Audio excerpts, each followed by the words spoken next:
बिस्मिल्लाहिर्रहमानिर्रहीम। अस्सलाम वालेकुम स्टूडेंट्स, मैं हूं सर शहरियार आबिद और आप देख रहे हैं मेरा यूट्यूब चैनल। आज की इस वीडियो में हम स्टूडेंट्स देखेंगे सेल मेम्ब्रेन के अक्रॉस मॉलिक्यूल की मूवमेंट की एक और टाइप जिसको बोलते हैं फैसिलिटेटेड डिफ्यूजन। स्टूडेंट्स, आपको अगर याद हो, हमने पिछले जो प्रीवियस हमारे लेक्चर्स रहे हैं उनमें हमने बात की थी कि डिफ्यूजन के प्रोसेस की, और इसके साथ हमने डिफरेंट जो फैक्टर्स हैं डिफ्यूजन को अफेक्ट करते हैं उनकी बात की थी। तो इस वीडियो में हम बात करेंगे फैसिलिटेटेड डिफ्यूजन की। फैसिलिटेटेड डिफ्यूजन जो है ये क्या है और ये कैसे होती है।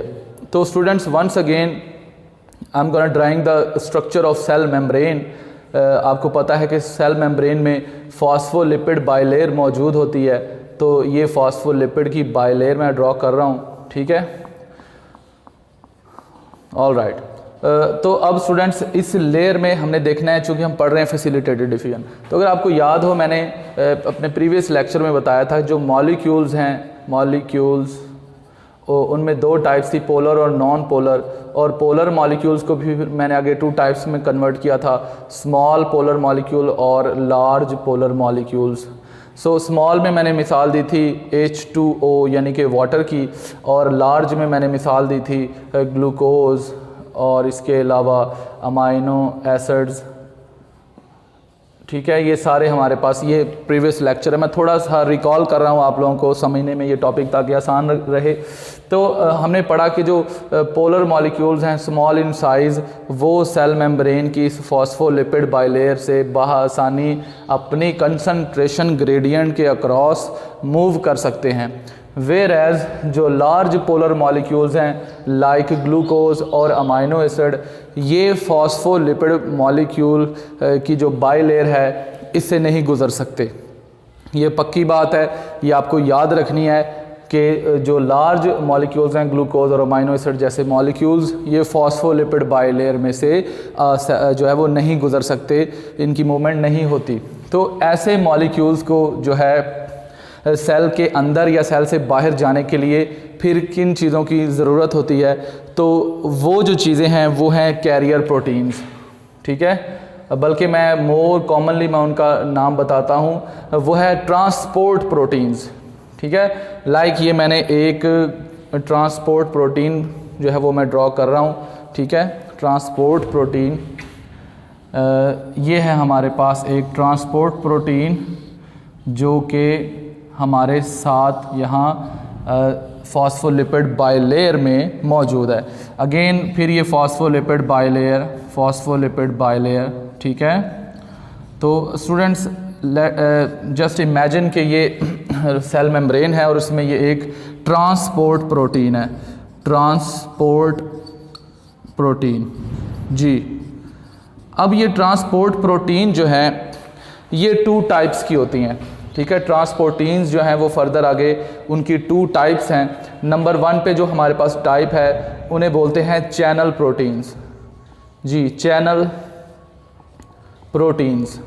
और नंबर 2 पे हमारे पास जो प्रोटीन्स की, ट्रांसपोर्ट प्रोटीन की मिसाल हैं वो हैं कैरियर प्रोटीन्स, कैरियर प्रोटीन्स। अब जो लार्ज पोलर मॉलिक्यूल्स हैं वो कैरियर प्रोटीन्स या चैनल प्रोटीन्स को यूज़ करते हुए इस फॉस्फोलिपिड बाइलेयर से जो है वो गुज़र सकेंगे। मतलब फॉस्फोलिपिड बाइलेयर से तो ये नहीं गुज़र सकते, ये तो बात तय है, लेकिन फॉस्फोलिपिड बाइलेयर के अंदर मौजूद जो कैरियर प्रोटीन्स या ट्रांसपोर्ट प्रोटीन्स मौजूद हैं, ठीक है, ये सिर्फ उन्हीं में से ही गुज़र सकते हैं, ठीक है। अब ये जो चैनल प्रोटीन्स हैं यानी जो ओवरऑल मैंने इनको कॉमनली ट्रांसपोर्ट प्रोटीन्स मैंने नाम दे दिया, ठीक है। मतलब ये जो प्रोटीन्स हैं ये बड़ी स्पेसिफिक हैं। ये स्पेसिफिक होने का मतलब क्या है? स्पेसिफिक होने का मतलब ये है कि ये एक मॉलिक्यूल के लिए या एक आयन के लिए ही ये जो है वो एक स्पेसिफिक प्रोटीन होगी। ऐसा नहीं है कि एक ही प्रोटीन है और वो सारे आयन्स और मॉलिक्यूल्स जो पोलर मॉलिक्यूल्स हैं उनको गुजरने दे रही, नहीं, ठीक है। लेट्स सपोज मैं यहाँ एक छोटी सी मिसाल देता हूँ। लाइक आपने नर्व सेल पढ़ा है, नर्व सेल। नर्व सेल्स की जो सेल मेम्ब्रेन है ना, यानी मेम्ब्रेन, उसके अंदर हमने पढ़ा हुआ है सोडियम पोटेशियम गेट्स। जी, सोडियम पोटेशियम गेट्स या सोडियम पोटेशियम पंप्स, ये हमने वर्ड पढ़ा हुआ है। अब होता क्या है कि लेट सपोज ये मैं एक रफ सा सेल जो है वो मेम्ब्रेन बनाने लगा हूँ। ये एक तरफ हमारे पास एक गेट है या एक प्रोटीन है, ये दूसरी तरफ सेल मेम्ब्रेन के हमारे पास कोई दूसरी प्रोटीन है, ठीक है। अब एक जो प्रोटीन है ये अलाउ करेगी सिर्फ एक आयन को, लेट सपोज ये सोडियम आयन है जो सेल के अंदर इनसाइड ऑफ द सेल जो है वो एंटर कर रहा है, और दूसरी तरफ हमारे पास ये एक दूसरी प्रोटीन है जो स्पेशली काम कर रही है किसके लिए, पोटेशियम के लिए, और इसको लेट सपोज ये आउटसाइड है सेल की, तो सेल से इसको बाहर भेज रही है यानी पोटेशियम आयन को। तो स्टूडेंट्स ये जो वर्ड है ये भी फिर हमें समझ आ गया कि ये जो प्रोटीन्स हैं जिनका काम ट्रांसपोर्टेशन को कंट्रोल करना within and out of the cell, और ये प्रोटीन वेरी स्पेसिफिक है, ये अपने काम में बड़ी मखसूस हैं, ठीक है। और एक प्रोटीन जो है वो किसी एक मॉलिक्यूल को या आयन को ही जो है वो सेल के अंदर या सेल से बाहर निकालेगी। उसके बाद स्टूडेंट्स ये आपने ये जो नर्व सेल का मॉडल है ये आप पढ़ेंगे जो है सेकेंड ईयर में, कि जिसमें एक्शन मेम्ब्रेन पोटेंशियल है, किस तरीके से नर्व इम्पल्स कंडक्ट होती है, ये उसकी तफसील आप वहाँ पढ़ेंगे। लेकिन मैंने यहाँ एक छोटा सा आपको हिंट दे दिया अंडरस्टैंडिंग के लिए कि किस तरीके से चैनल प्रोटीन्स काम करती हैं। अच्छा, अगर हम कहते हैं कि एक प्रोटीन किसी एक मॉलिक्यूल और आयन के लिए स्पेसिफिक है, तो इट मीन्स सेल मेम्ब्रेन के बाहर, सेल मेम्ब्रेन के ऊपर जो है वो कोई एक या दो या 10 प्रोटीन्स चैनल प्रोटीन्स नहीं होंगी, बल्कि बेशुमार जो है वो नंबर ऑफ प्रोटीन्स होंगी। और the rate of facilitated diffusion, अगर मैं यहाँ लिखूँ the rate of facilitated diffusion,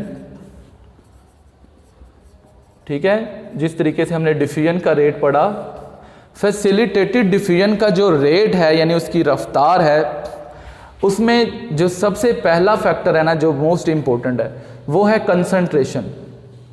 concentration यानी कंसंट्रेशन ऑफ आयंस या मॉलिक्यूल्स, इनकी कंसंट्रेशन जो है उस पर डिपेंड करेगा रेट ऑफ फैसिलिटेटेड डिफ्यूजन। एक दूसरी बात जो अभी मैं यहाँ बताना चाहता हूँ इन ट्रांसपोर्ट प्रोटीन्स को लेकर, वो ये है कि number of protein channels, number of protein channels पर, या जितनी ये प्रोटीन ज़्यादा होंगी उस हिसाब से जो है रेट ऑफ फैसिलिटेटेड डिफ्यूजन भी ज़्यादा होगा, ठीक है। मतलब अब हम सिर्फ ये नहीं कहेंगे कि सेल सरफेस मेम्ब्रेन का सरफेस एरिया जितना ज़्यादा होगा उतना रेट ऑफ डिफ्यूजन होगा, नहीं, हम कहेंगे कि जितनी ये प्रोटीन सेल मेम्ब्रेन के अंदर ज़्यादा होंगी उतना ही आयंस और मॉलिक्यूल सेल मेम्ब्रेन के अक्रॉस जो है वो मूव कर सकेंगे उतनी ही तेज़ी के साथ। नंबर 2 उनकी कंसंट्रेशन भी, और कंसंट्रेशन आपको पता है कि चूंकि ये डिफ्यूजन है तो डाउन द कंसंट्रेशन ग्रेडियंट, यानी ज़्यादा कंसंट्रेशन से कम कंसंट्रेशन की तरफ मॉलिक्यूल आज खुद मूव करते हैं, ठीक है, without the agency of energy की खर्च किए बगैर। तो सिमिलरली डिफ्यूजन भी उसी तरीके से एनर्जी लेस प्रोसेस है, बस इसमें कंसंट्रेशन ग्रेडियंट एस्टैब्लिश होना चाहिए, ज़्यादा कंसंट्रेशन से कम कंसंट्रेशन की तरफ मॉलिक्यूल्स खुद ब खुद मूव करेंगे। अच्छा, यहाँ देखें ये फैसिलिटेटिव वर्ड लिखा हुआ है। फैसिलिटेटेड का मतलब ये होता है कि ये एक मदद के साथ ये काम हो रहा है, किसी एजेंसी के थ्रू हो रहा है, किसी कह लें मावनत के साथ ये काम हो रहा है, इट्सेल्फ ये नहीं हो रहा। और इसमें मावनत क्या कर रही है, ट्रांसपोर्ट प्रोटीन्स, और जो कि हमारे पास हमें पता है कि ये 2 टाइप्स की हैं, channel proteins and carrier proteins. Book में ये मिक्स करके वर्ड यूज़ किए जाते हैं, लेकिन ये 2 प्रोटीन्स डिफरेंट हैं। अभी हम इनकी बात करते हैं कि ये किस तरीके से डिफरेंट है। जी स्टूडेंट्स, फ़र्ज़ करें हम पहले बात करते हैं चैनल प्रोटीन की। चैनल प्रोटीन्स जो हैं, नाम से जाहिर है ये सिंपल ऐसे प्रोटीन है, ठीक है, और इसके दरमियान ये खाली रास्ता बना हुआ है जैसे कि ये, ठीक है, ये एक पाथवे बना हुआ है, ठीक है।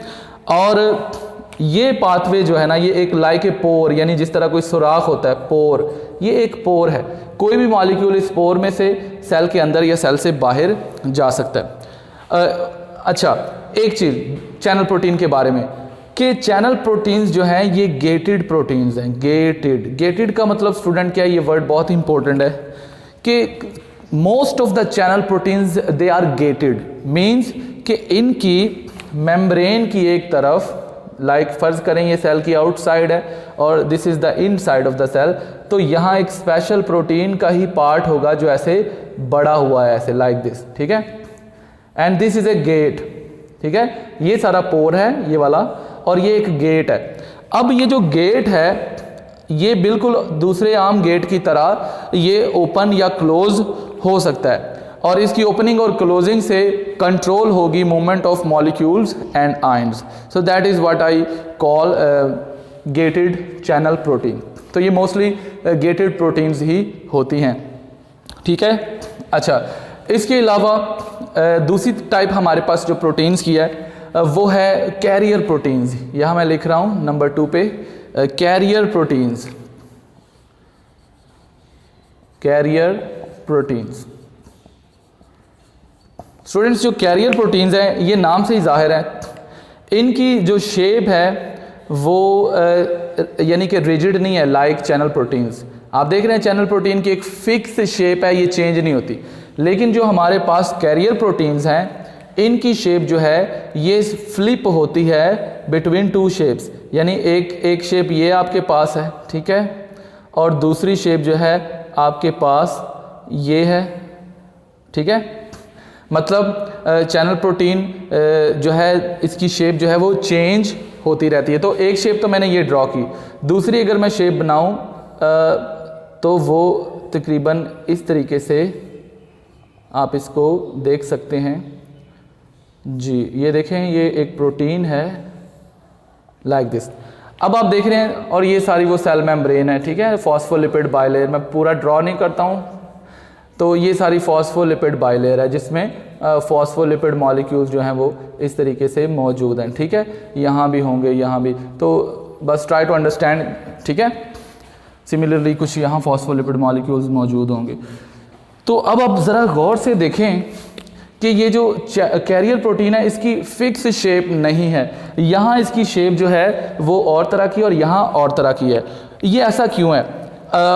ये इसलिए जब चैनल प्रोटीन जो है इसने किसी मॉलिक्यूल को मेम्ब्रेन के अंदर या सेल मेम्ब्रेन के बाहर भेजना है तो इसने अपनी शेप को एडजस्ट करना होता है। लाइक कोई मॉलिक्यूल, लाइक फ़र्ज़ कर ले मैं यहाँ सोडियम आयन को यहाँ ड्रॉ करता हूँ, जैसे सोडियम आयन, ठीक है। सोडियम आयन जो है वो इस तरीके से ये इसके ओपन एंड से ये एंटर होगा, ठीक है, और फिर इसके दूसरे एंड से जो है वो सेल मेम्ब्रेन के अंदर एंटर हो जाए, यानी इसकी शेप जो है वो इस तरीके से एडजस्ट होगी और मॉलिक्यूल को सेल के अंदर या सेल से बाहर भेज देगी। तो स्टूडेंट्स, ये तो है कैरियर प्रोटीन।